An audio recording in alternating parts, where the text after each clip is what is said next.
우리 설 연휴 때문에 일과를 오늘 하게 되었습니다. 2월달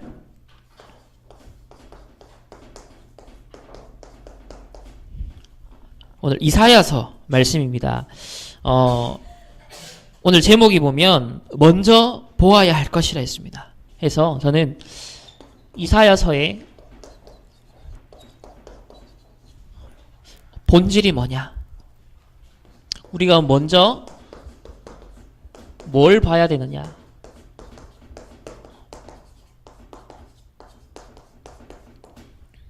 이렇게 저는 말씀 제목을 잡았어요. 그래서 뭐든지 우리가 스토리 라인이 중요한데요. 이사야서를 그리고 묵상하기 위해서는 이사야서의 스토리 라인을 잘 잡아야 돼요. 여러분 드라마 한 편도 보면 뭐가 있어요? 스토리 라인이 있고 우리가 웹툰도 보면은 스토리 라인이 있고 영화도 스토리 라인이 있고 모든 게 스토리 없는 게 없습니다. 세상에. 자, 그러면 이 이사야서를 우리가 읽고 또 묵상하고 언약을 잡고 기도를 해야겠는데 이 스토리 라인을 영 엉뚱하게 잡고 우리가 하면 어떻게 되겠습니까? 영화를 봐도 중요한 핵심적인 스토리 라인이 있는데 전혀 그것과 별개로 내 상상 속에서 그냥 꾸며낸 내 생각대로 그럴 수 없잖아요. 그래서 이 이사야서의 가장 핵심적인 스토리는 뭐냐면 자, 바로 이사야서 6장 13절입니다. 첫 번째. 다 망해도 뭐가 남는다? 렘넌트들이 남는 거예요. 그루터기는 남는다 했습니다. 모든 것이 황폐해지고 무너져서 다 무너질지라도 반드시 렘넌트가 남는 것을 이렇게 약속을 하고 있습니다. 그리고 두 번째로 이사야 7장 14절에 임마누엘을 약속하십니다. 렘넌트들이 아무리 멸망받아도 렘넌트들은 반드시 살아남고 그 속에서 이 복음의 비밀인 임마누엘의 비밀을 회복하여서 세 번째는 이사야서 60장입니다. 바로 일어나서 빛을 발하는 거예요. 이사야서 60장에 뭐라고 그랬습니까? 만민이 어두움에 있고 캄캄함에 가려져 있다 했습니다. 세상 현장이 흑암으로 지금 사단의 모든 문화로 덮여져 가고 있잖아요. 우리 보고 있지 않습니까? 매일 겪는 매주 보는 우리의 사건들을 통해서 야, 현장이 이렇게 어둡구나. 캄캄하구나.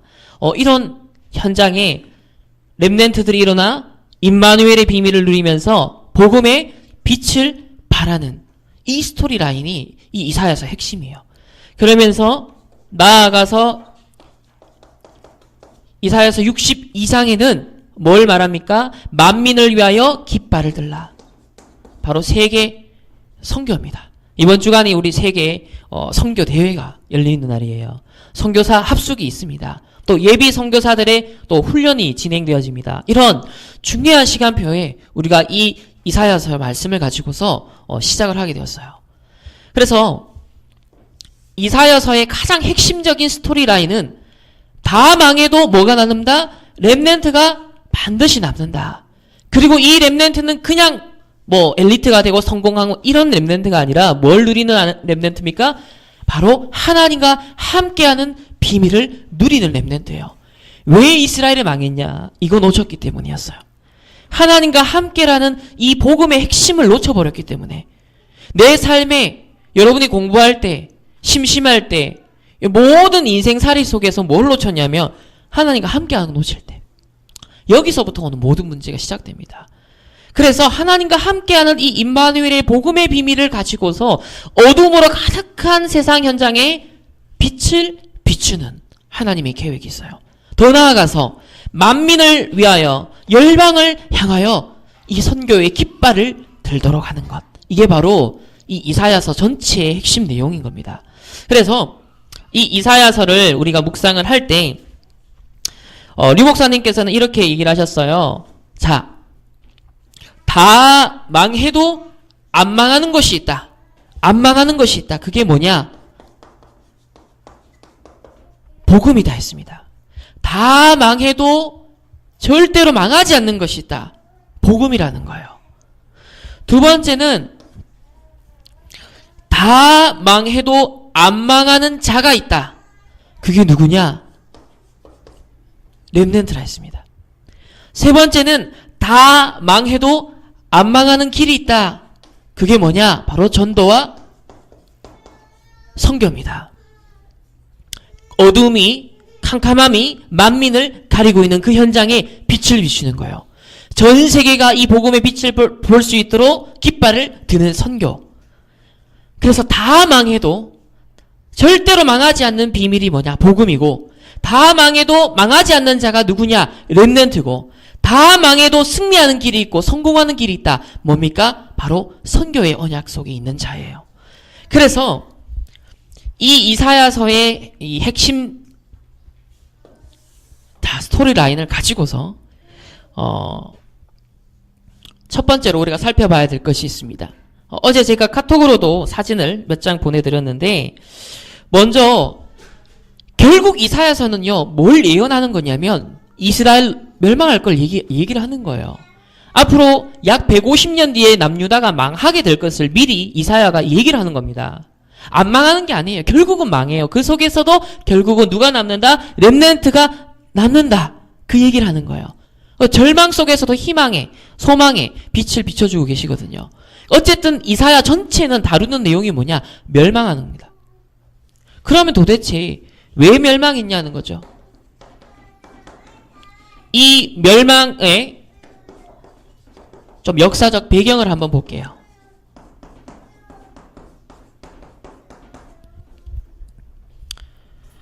자, 그 당시에 이스라엘, 남유다를 둘러싼 세상의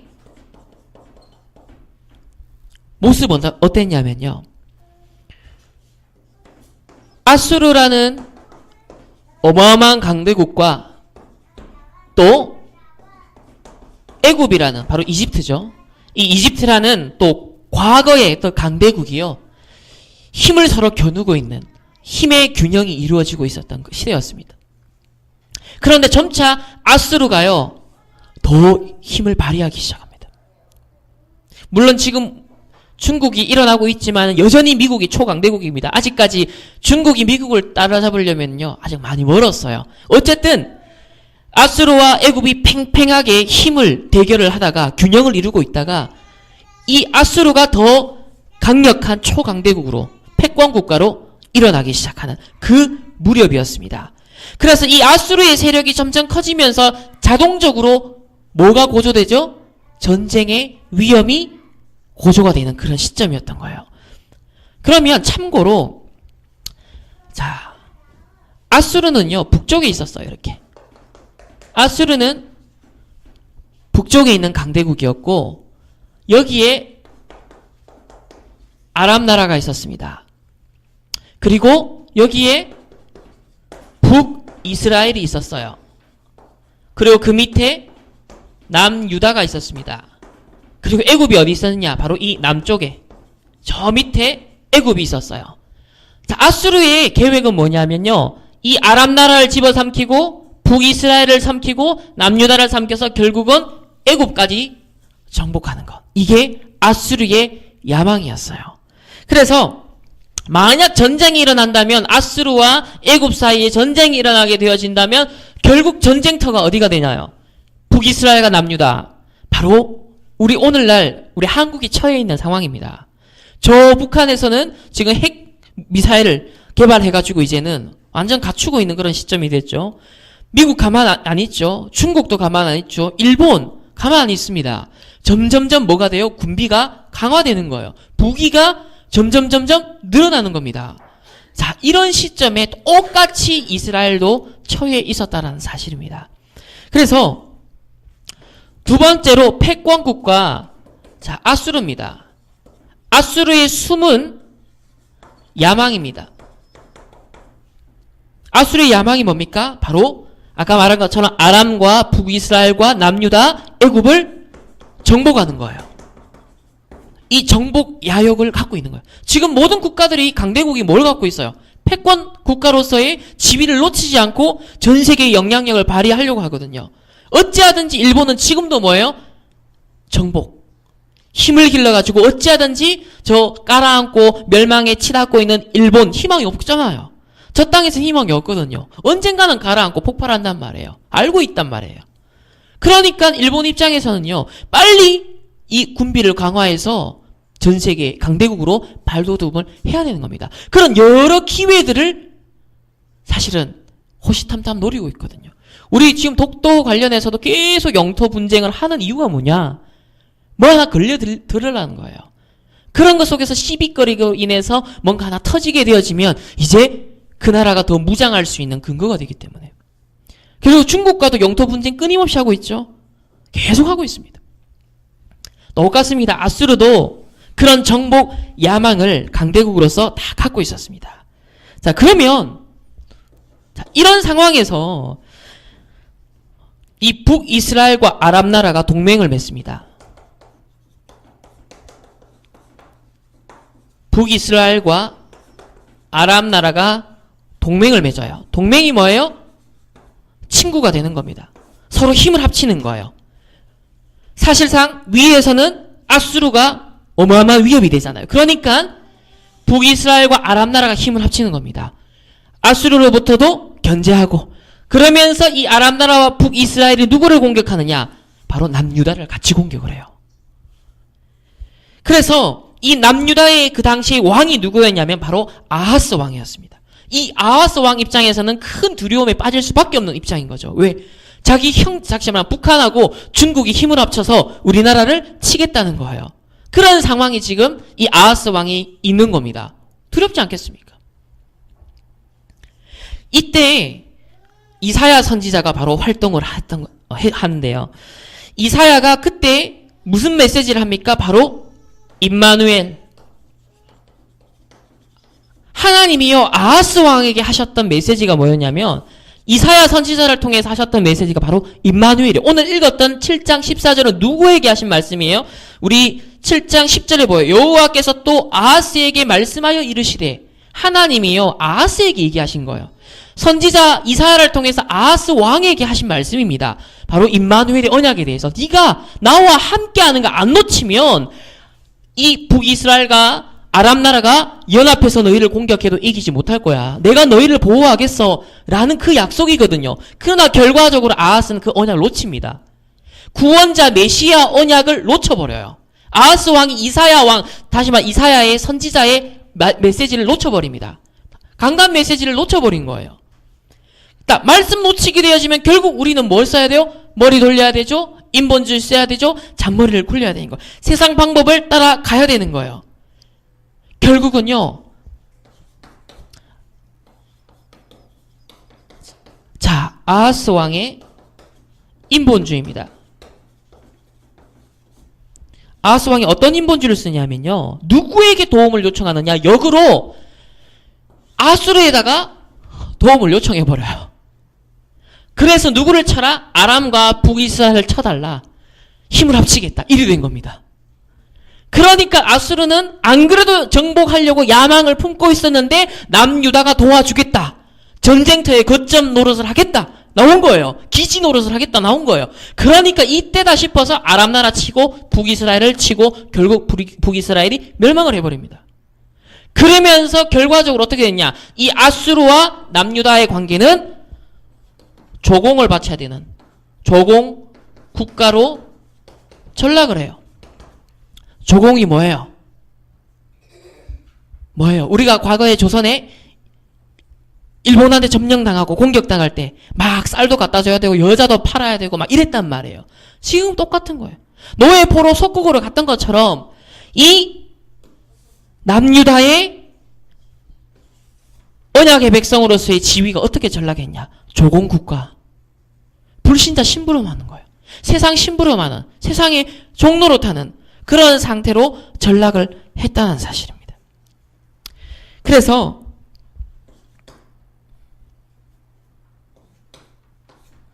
다섯 번째로 이 아하스의 아들이 누구냐면 우리가 잘 아는 바로 히스기야 왕이에요. 우리 히스기야 왕은 종교개혁도 합니다. 성전 이런 회복을 해요. 그러면서 우상도 청소하고요. 막 흑암과 영적 싸움도 잘했어요. 자, 그런 잘한 면도 있었지만 여전히 해결되지 않는 문제가 있었습니다. 바로 이 아하스 왕, 아버지 때로부터 이어지는 조공 국가로서의 이 운명, 못 벗어나고 있는 거예요.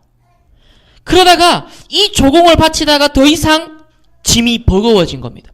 나라의 재산도 다 떨어졌어요. 그래서 뭐 해요? 성전과 저기 왕궁에 있는 벽에 있는 것까지 은칠한 거, 금칠한 거 다 뜯어가지고 갖다 바치는 그런 신세까지 가버렸어요. 결국은 어떻게 되냐? 예루살렘 성만 빼고 전 북이스라엘과 남유다가 아수르에 의해서 점령을 당합니다. 자, 이때 그 유명한 히스기야가 뭘 해요? 문제를 당하고 위기를 당하고 죽음의 상황 앞에서 갈급하게 무릎 꿇고 벽 보면서 기도하잖아요. 좋은 기도예요, 안 좋은 기도예요? 사실은 복음적 기도는 아니에요. 문제 상황 머리첨에 쓰다가 결국 안 되니까 막 갖다 바치거든요. 안 돼요. 안 통해요. 인맥 동원해서 해요. 안 돼요. 결국 안 되는 거예요. 히스기야는 누구에게 손을 뻗쳤냐면 바로 애굽에게, 애굽 왕에게 도움을 요청했단 말이에요. 이기기 위해서 다시. 결국은 안 되는 거예요. 더 큰 어려움을 당합니다. 그래서 그때 하나님께 기도했을 때 위기 속에서 하나님이 18만 5천의 이 아수르 군사를 그날 밤에 어떻게 돼요? 천사들이 전멸시켜버립니다. 이런 하나님의 역사를 체험을 했어요. 그런데 이 히스기야 왕이요, 말년에 병이 듭니다. 병이 들어서 또 기도해요. 문제 당하고 어려움 당하니까 또 기도하는 거죠. 그래서 병이 나아서 15년을 더 살게 되었습니다. 근데 그때가 중요했어요. 15년을 더 살게 되면서 각 나라의 영광과 부귀와 재물과 막 돌아옵니다. 그때 신흥 뜨고 있는 나라 바로 바벨론 사신이 찾아와요. 남유다에 방문을 한 겁니다. 이때 뭘 보여줘요? 하나님이 우리와 함께 하시다라는 임마누엘을 보여준 게 아니라, 그걸 간증하고 증가한 게 아니라, 전도와 선교한 게 아니라 뭘 자랑해요? 우리나라 국방력이 이렇다. 우리나라 군사력이 이렇다. 무기 창고 보여주고. 별로 없는 무기. 그 바벨론 입장에서는 이거 아무것도 아닌 나라네 라는 침략의 틈이 되어집니다. 결국 150년 뒤에 이 바벨론에 의해서 남유다가 멸망하게 되어져요. 거기에 결정적 빌미를 제공한 게 히스기야였습니다. 결국은요, 히스기야의 체질은 뭐였냐면 문제와 사건, 위기 속에서 하는 기도였습니다. 그거 끝나고 나면 없는 거예요. 그러니까 응답을 받아도, 재물도 와도, 성공이 와도, 명예가 와도 뭐랑 연결이 안 돼요? 전도와 선교랑 연결이 안 돼요. 다른 나라 사신들이 왔을 때 뭘 증거했어야 됐습니까? 하나님이 우리와 함께 하셔서 하나님이 승리케 하셨다. 이 간증을 했었어야 돼요. 그런데 여기 보물창고 보여주고 우리나라 무기가 어떻다, 이런 육신적인 응답 자랑을 하는 겁니다.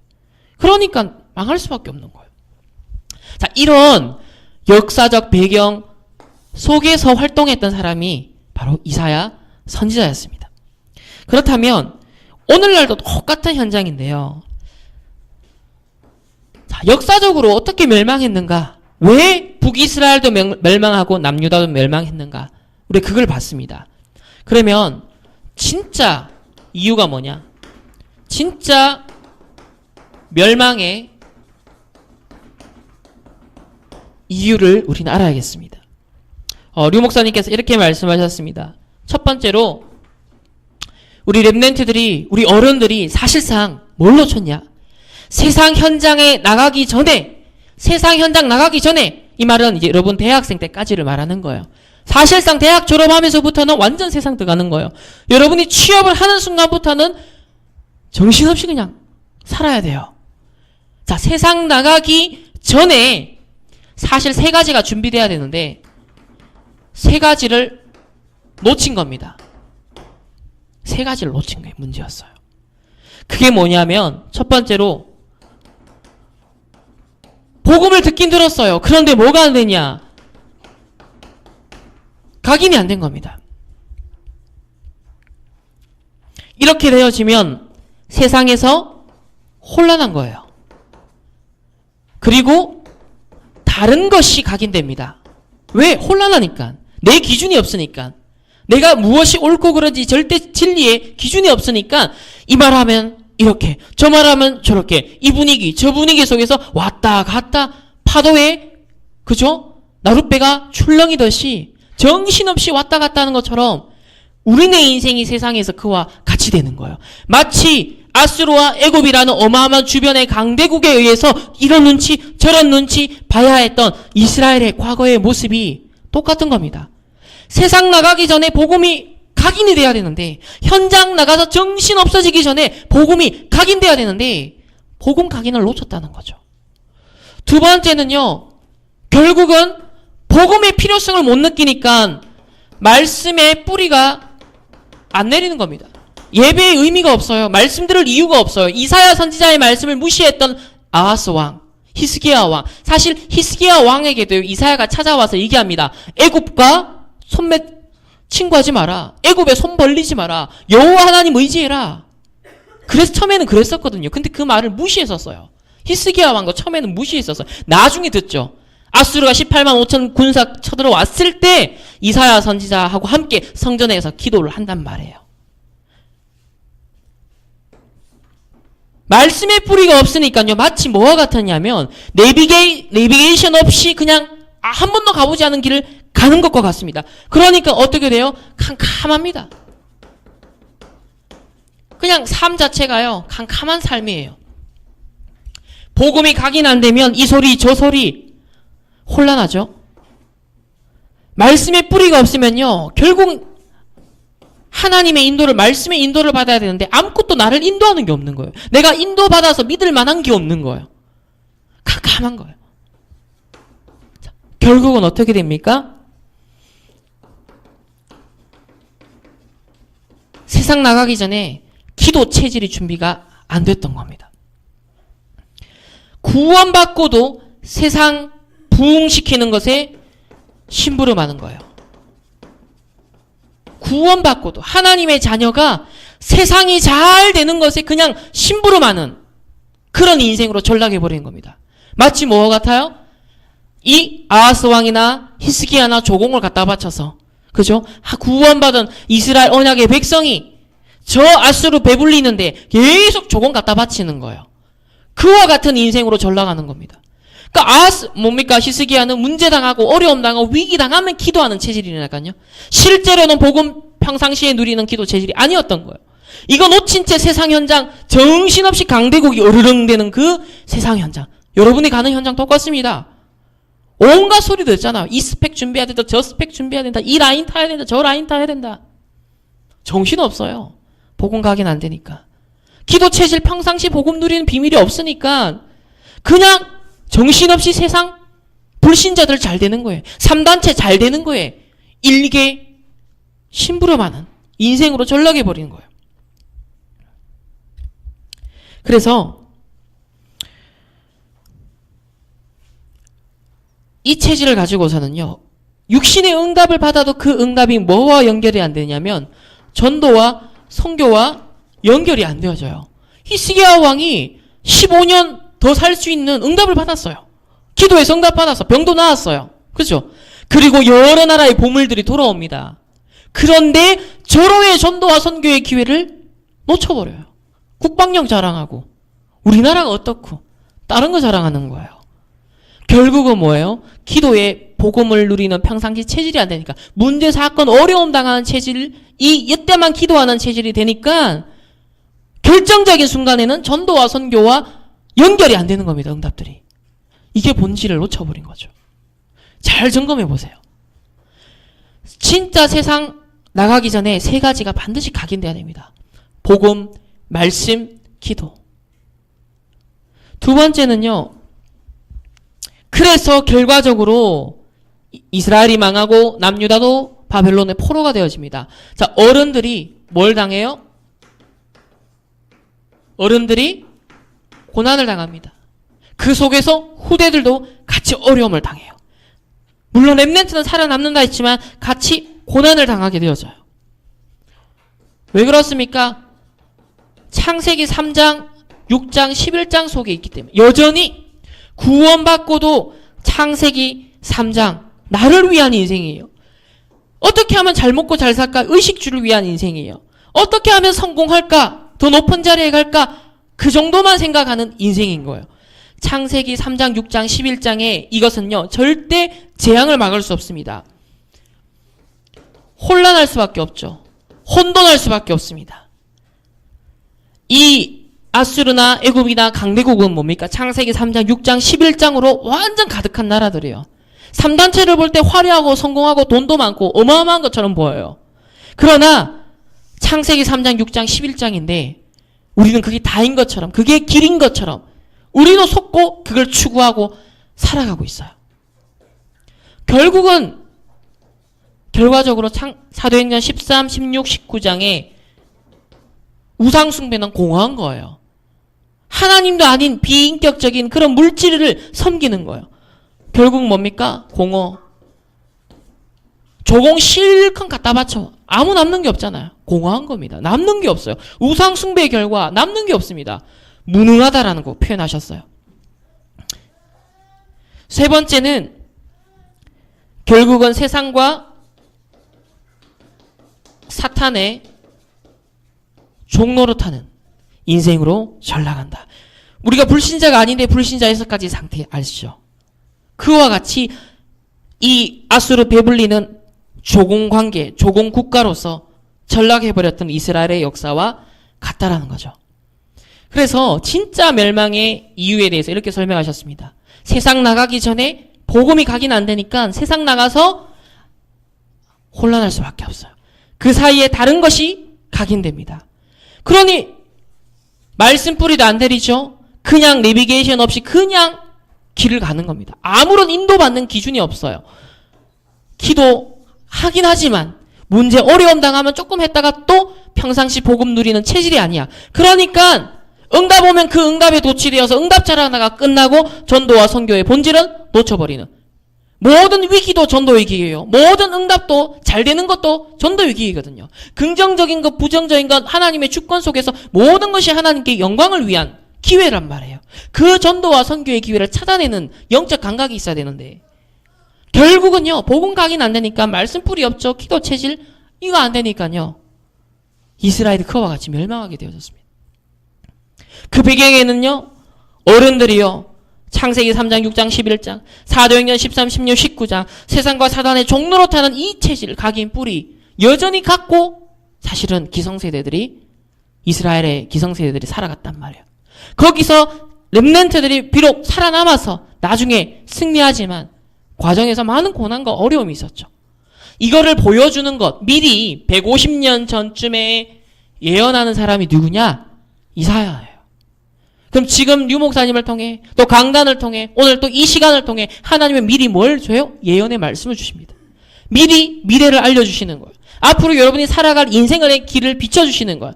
그러면 이스라엘의 역사를 보면서 뭘 교훈 삼아야 될지, 그렇구나, 우리가 뭘 놓치지 말아야 될 것인지, 뭘 각인시켜야 될 것인지, 세상 나가기 전에, 더 이상 정신 없어지기 전에 여러분들 정말 집중해야 될 것이 무엇인가 생을 걸고.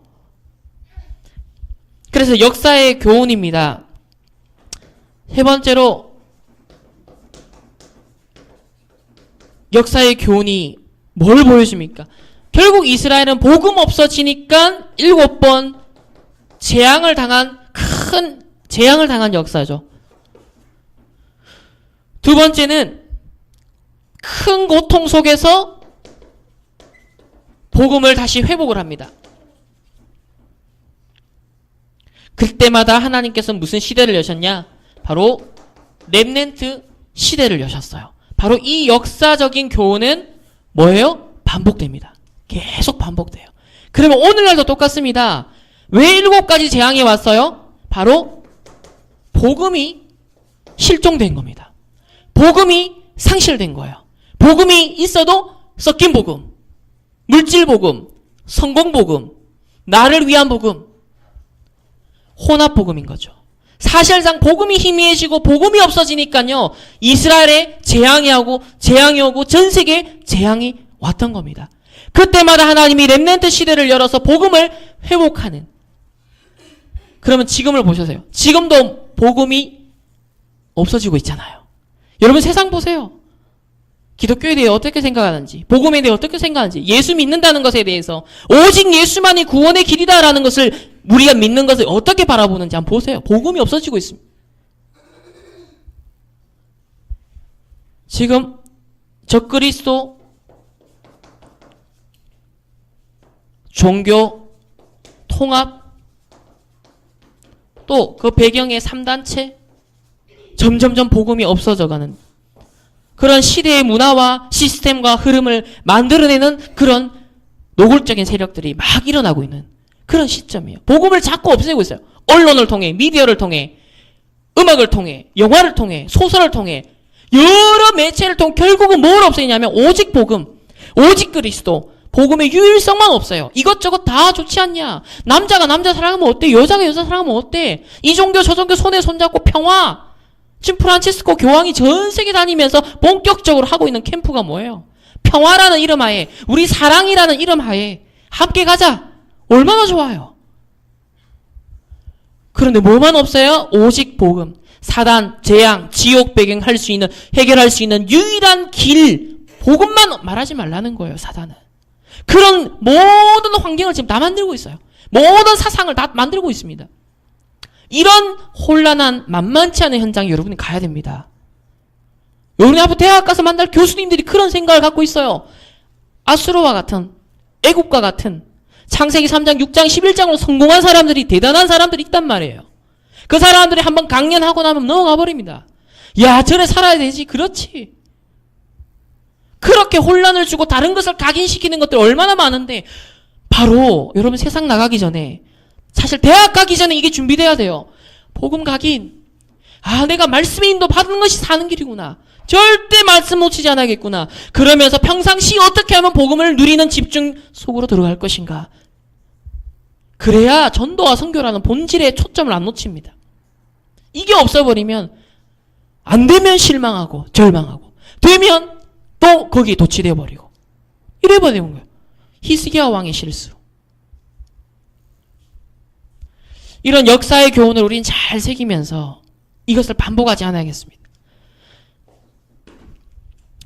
세 번째로,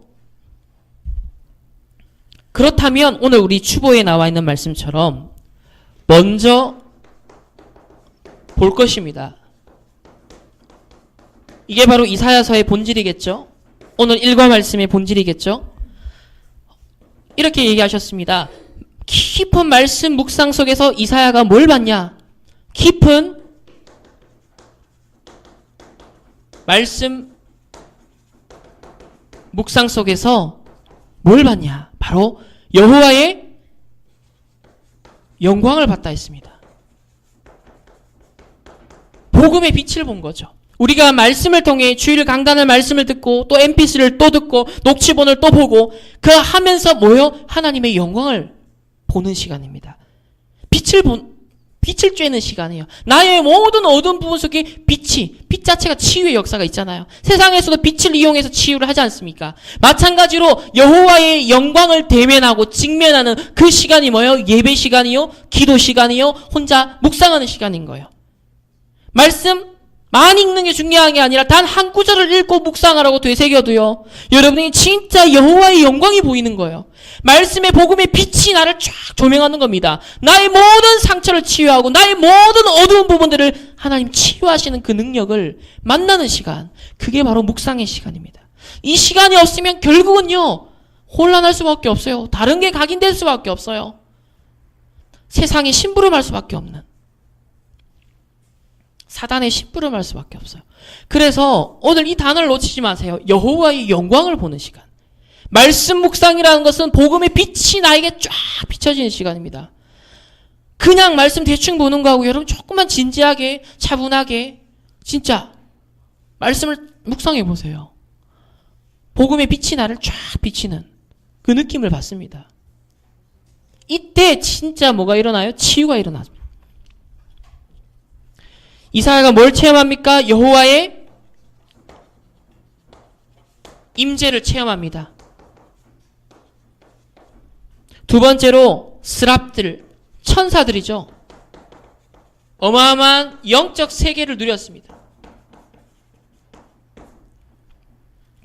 세 번째로 뭘 누렸습니까?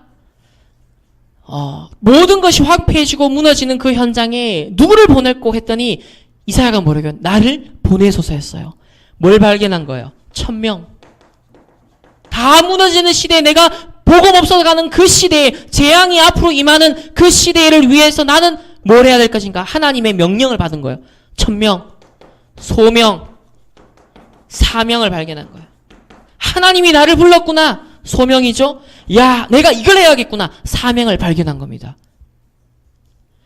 우리가 말씀을 묵상할 때 여호와의 영광의 복음의 빛이 나를 쫙 비칠 때 나를 치유할 뿐만 아니라 어떤 역사가 일어나요? 여호와의 임재, 하나님이 나와 함께 하시고 나를 인도하시고 내 삶의 역사에 가신 걸 보는 거예요. 이때 진짜 치유가 일어납니다. 그러면서 그뿐만 아닙니다. 성령의 역사, 흑암을 무너뜨리고 천군 천사가 동원되어지는 어마어마한 영적 세계의 권세, 이걸 누릴 수 있어요. 나아가서 하나님이 이 시대에 나를 보내소서, 하나님이 이 시대에 원한 천명과 사명과 소명, 이거를 말씀 묵상하는 중에 여러분들이 바로 발견하게 되어지고 들을 수 있게 되어집니다. 결국은요, 말씀이 성취되어 오는 이 능력을 체험하지 못했기 때문에 다른 것과 헛된 것을 잡고 방황을 하는 거예요. 여러분, 이걸 잘 기억하셔야 돼요. 말씀 성취. 우리가 말씀을 듣고 쓰지만 여러분 뭘 실제로 잡아야 되냐면 성취되는 걸 잡아야 되는 거예요. 실제로 말씀이 살았고 운동력이 있다. 성취된단 말이에요. 말씀이 이루어진단 말이에요. 이사야 선지자가 예언한 대로 반드시 이루어졌잖아요. 하나님의 말씀 1획 단 하나도 1.1획도 변하지 않고 다 이루어진다 했습니다. 그러면 하나님이 내게 주시는 말씀은 반드시 성취되는 걸 전제하고 주신 말씀이에요. 그럼 우리가 어떻게 접근해야 돼요? 반드시 성취되는데 내가 이 말씀 어떻게 안 놓치고 어떻게 각인시켜야 될 것이냐, 뿌리 내려야 될 것이냐, 이걸 진짜 고민을 해야 되는 거예요. 결국 이걸 놓치니까 이런 멸망의 시대가 오게 되어졌습니다. 두 번째로 먼저 볼 것이 뭡니까? 바로 복음의 비밀입니다.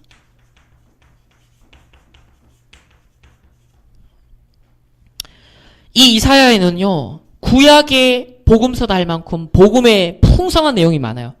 오실 예수님에 대해서 예언한 말씀을 가장 많이 담고 있는 것 중에 하나가 이 이사야서입니다. 그래서 동정녀 탄생, 예수님이 처녀의 몸에서 태어나실 거다. 미리 약속을 했어요. 예언을 했어요. 그리고 최고의 언약인 임마누엘의 언약을 회복하는 이 비밀도 얘기를 했습니다. 그래서 구원자 그리스도가 오실 것이다. 이런 모든 예언들 이사야서에 다 기록되어 있거든요. 치유하는 자로서, 능력자로서 그리스도가 오실 것이다. 이런 내용들을 이사야는 담고 있어요. 결국은 뭡니까? 이 복음의 비밀, 사단을 벌벌 떨게 만드는 유일한 비밀. 재앙과 지옥 배경에서 절대로 스스로 빠져나올 수 없잖아요. 종교로서는 빠져나올 수 없어요. 통합운동으로서는, 종교 통합운동으로는 절대 이 저주에서 빠져나올 수가 없어요. 그런데 지옥 배경, 재앙에서 빠져나올 수 있는 유일한 방법, 그 길이 예수 그리스도입니다. 이것을 알리고 있는 것이 바로 이사야서, 이 복음의 비밀을 알리고 있습니다. 마지막으로 모든 것이 무너지고 황폐해지는 이 시대에 그때라도 남게 될 자가 있다. 바로 렘넌트가 남을 것이다. 하나님이 이 시대에 다 황폐해지고 기독교가 개독교가 되어져 가고 정말 이제는 정말 있을 수 없는 사건들이요, 막 일어나고 세상에서 기독교를 치탄하는 일들이 많이 일어나고 있잖아요. 바로 그런 시대에 하나님이요, 여호와의 영광을 빛을 받은 자가, 이 여호와의 빛을 선전할 자로, 어두움과 캄캄함이 만민을 가리고 있는 그 현장에 복음의 빛을 발할 자로 하나님이 우리를 남은 자 렘넌트로 부르신 줄 믿습니다. 이 정체성을 회복하시길 바랍니다. 이 정체성을 가지고 이번 주간 진짜 한번 묵상해 보세요. 그러면서 여호와의 영광, 하나님, 여호와의 영광의 빛이, 복음의 빛이 나에게 비춰져서, 빛이 비춰지면 자동으로 뭐가 물러가요?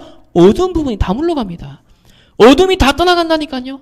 여러분의 모든 상처가 치유되는 거예요. 모든 사단의 통로들이 차단되는 겁니다. 지옥 배경이 무너진다니까요. 사단의 종로로 타면서 아수르의 조공을 바쳤던 그 모든 종로로 됐던 관계가 해방되어진다는 거예요.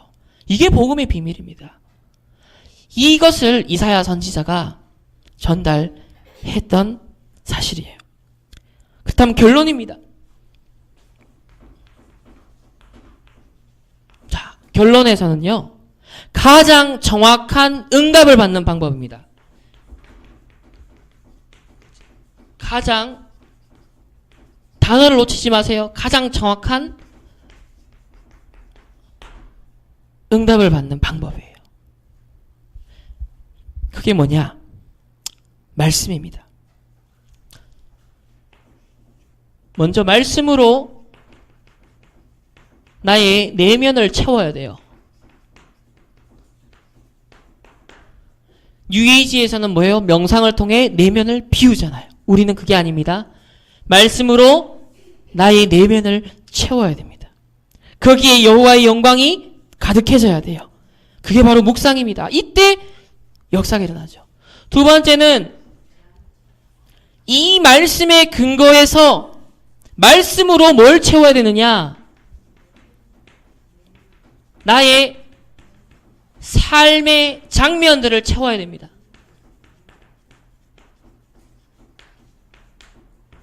여러분, 영화 필름을 보면 컷이 다 나눠져 있죠. 한 장면 한 장면 한 장면. 사실 연속으로 돌아간 영상이라서 몰라요. 그런데 그걸 딱 끊어서 보면은 뭐예요? 한 컷이 어마어마하게 나눠져 있단 말이에요. 우리의 삶이라는 것도 매 순간이 장면인 말이에요. 매 순간이 악령의 인도를 받느냐, 성령의 인도를 받느냐, 말씀의 인도를 받느냐, 내 인도를 받느냐, 이런 순간순간의 장면들이 스틸컷으로 우리가 탁 집었을 때, 그래서 모든 삶의 장면들 속에 더 이상 조공 바치는, 아수르의 종로로 타는, 사단의 종로로 타는 재앙, 지옥, 이 배경 누리지 말고 성령의 역사와 인도 속으로 들어가는 이런 말씀의 삶이 될 수 있는, 말씀에 인도받는 삶이 되는 삶의 장면들을 채워야겠습니다. 세 번째로 이제는 이 말씀의 흐름을 타는 것 속에서 오는 응답입니다. 말씀의 흐름을 타는 것 속에서 오는 응답이 진짜 응답이에요. 말씀으로 직접적으로 오는 응답이에요. 응답이 다른 게 아니에요. 없던 돈이 갑자기 생기는 그게 아니에요. 말씀이 내게 정확하게 부딪혀오는 거예요. 하나님이 반드시 성취하실, 이루실, 응답하실 그 말씀이 있단 말이에요. 그 말씀이 저 멀리 있는 것으로 와닿지 않고 바로 내 가슴에 와닿는 거예요. 이게 진짜 응답이거든요. 이게 기독교가 진짜 말하는 응답의 정의입니다. 그런데 지금 종교적으로 밖에서 해왔던 응답, 기도 뭐예요? 비나이다 수준이에요. 그런데 우리가 예수 믿어도 똑같은 수준에서 사실 뭐예요? 비나이다. 대상만 하나님인 거예요. 근데 방법은 뭐예요? 모든 체질은 세상에서 가져왔던 거예요. 그게 아니라는 거예요. 기도 응답의 본질이 그런 게 아니에요. 정확하게 말씀이 내 내면을 채우더니, 그 말씀이 내 삶을 채워나가더니, 이제는 말씀의 흐름 속에서 정확하게 성취될 말씀이 내게 딱 붙잡히는 거예요. 말씀이 곧 하나님이시잖아요. 그 말씀이 나와 함께 하시는 거예요. 이게 참 응답입니다. 가장 정확한 응답이에요. 그래서 이번 주간에 우리 선교사 합숙이 있고, 또 우리 기쁨이는 예비 선교사로서 또 훈련받으러 가고, 또 세계 선교대회, 우리 전체 15명 이번에 참여를 합니다. 큰 응답이죠. 그러나 그 속에서 중요한 본질을 우리가 진짜 생각하면서 멸망의 역사적 배경, 진짜 멸망한 이유, 이런 걸 생각하면서 우리가 어떤 선교의 언약을 잡아야 될까? 어떻게 복음을 각인시켜야 할까? 어떻게 말씀의 흐름 속으로 내 인생이 들어갈 수 있을까? 이걸 한번 진지하게 고민해보고 질문할 수 있는, 그래서 하나님이 충분한 세미한 음성을 들을 수 있는 그런 응답이 풍성한 이번 한 주간 되어주시기를 예수 그리스도의 이름으로 축복합니다. 기도하겠습니다. 하나님 감사합니다. 오늘 이사야서 말씀을 통해서 왜 멸망했는지에 대한 역사적 배경과 그리고 사실적인 배경 이유를 보았습니다. 하나님은 끊임없이 말씀을 주시지만 이사야의 선지자의 메시지를 히스기야 왕도 아하스 왕도 거부했습니다. 오늘날 이 시대에 하나님 복음이 선포되지만 복음을 거부하고 복음을 필요치 않다며 이제는 종교 통합운동으로 이것도 저것도 다 구원의 길이 된다라고 하는 시대가 되었습니다. 하나님 이때 복음이 없어질 때마다 재앙이 일어났고 전쟁이 일어났는데 지금 똑같이 복음 없어가는 이 시대에 우리를 남은 자 렘넌트로 부르셔서 재앙을 막고 전쟁을 해결할 전도자로 남은 자 렘넌트로 하나님이 불러주신 줄 믿습니다. 이제 세상 나가기 전에 더 이상 혼란해지기 전에 더 이상 다른 것이 각인되기 전에 오직 복음이 각인되게 하여 주옵소서. 오직 말씀이 뿌리내게 하여 주옵소서. 기도의 복음의 비밀을 누리는 평상시의 체질을 회복할 수 있도록 하나님이 축복하여 주옵소서. 그리하여서 여유있게 정말 영적으로 승리하고 세상 현장에서 복음의 증인으로 설 수 있는 재앙과 지옥과 사단의 모든 배경을 무너뜨릴 수 있는 우리 렘넌트들이 일어날 수 있도록 축복하여 주옵소서. 이번 주간에 참여하는 선교사 합숙 또 예비 선교사 훈련 우리 세계 선교 대회 모든 현장을 이걸 두고 기도하는 우리 모든 성도들과 우리 렘넌트들도 동일한 이 응답 속으로 들어가게 하여 주옵소서. 감사드리며 살아계신 예수 그리스도의 이름으로 기도드렸습니다. 아멘.